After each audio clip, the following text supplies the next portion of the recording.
Hello friends, welcome to சமைப்போம் சிந்திப்போம். இன்னைக்கு லஞ்ச் மெனுவோட ஒரு அட்டகாசமான dhaba style chicken gravy recipe, அதோட ஒரு சர்ப்ரைஸ் கிவ் அவே வின்னர்ஸ் லிஸ்ட்டும் அனௌன்ஸ் பண்ண போகிறேன்.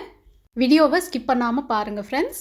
ரெசிபி ஷூட் பண்ணுறதுல இன்னைக்கு கொஞ்சம் லேட் ஆகிடுச்சு, அதனால் கியூக்கம்பர் வைக்க முடியல. 400 லஞ்ச் பாக்ஸ்க்கு சப்பாத்தி சிக்கன் கிரேவி செம்மையாக இருந்ததுன்னு சொன்னார், அதனால் இன்றைக்கும் சப்பாத்தி செஞ்சுருக்கேன். ஒரே ரெசிபியை திரும்ப திரும்ப செய்கிறது எனக்கு கொஞ்சம் போர் அடித்தது, அதனால் புதுசாக இந்த சிக்கன் கிரேவி ரெசிபி ட்ரை பண்ணேன். மாங்காய் சேர்த்த சாம்பார், சப்பாத்தி, கூடவே சிக்கன் 65. நான்வெஜ் சாப்பிடும்போது இந்த மாதிரி ஃப்ரை ஐட்டம்ஸ் ஏதாவது இல்லைன்னா அவருக்கு சாப்பிட்ட மாதிரியே இருக்காது. லஞ்ச் இன்னைக்கு செம்மையாக இருந்தது. உங்கள் வீட்டில் என்ன ஸ்பெஷல்னு மறக்காமல் கமெண்ட் பண்ணுங்கள் ஃப்ரெண்ட்ஸ். சிக்கன் கிரேவிக்கு ஒரு மிக்சி ஜாரில் ஹோல் ஸ்பைசஸ், சீரகம், சோம்பு, மிளகு, கொஞ்சம் அதிகமாகவே மல்லி, இன்க்ரீடியன்ஸ் எல்லாமே டிஸ்கிரிப்ஷனில் கொடுத்துருக்கேன்.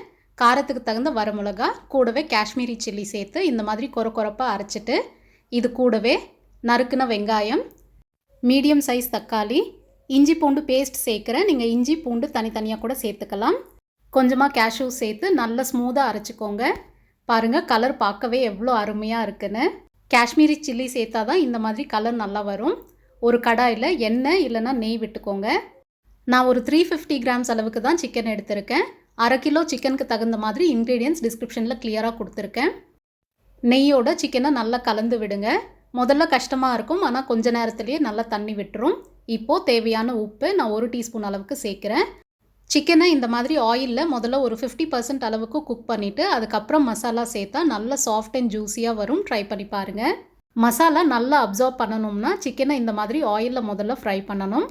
நம்ம இன்ஸ்ட்ரக்ஷன்ஸை குழந்தைங்க அப்படியே அப்சார்ப் பண்ணணும்னா முதல்ல நாம் என்ன செய்யணும்னு கமெண்ட் பண்ணுங்கள்.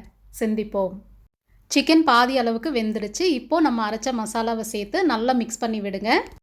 என்ன சொன்னாலும் என் பசங்க கேட்கவே மாட்டேன்றாங்க அப்படின்னு கம்ப்ளைண்ட் மட்டும்தான் பண்ணுவோம். ஆனால் அவங்கள அதுக்கு தகுந்த மாதிரி ப்ரிப்பேர் பண்ணுறோமா அப்படின்னு நம்ம கண்டிப்பாக யோசித்து பார்க்கணும். மசாலாவில் நல்ல எண்ணெய்லாம் பிரிஞ்சு வந்ததுக்கப்புறம் தேவையான தண்ணி சேர்த்து சிக்கனை குக் பண்ணுங்கள்.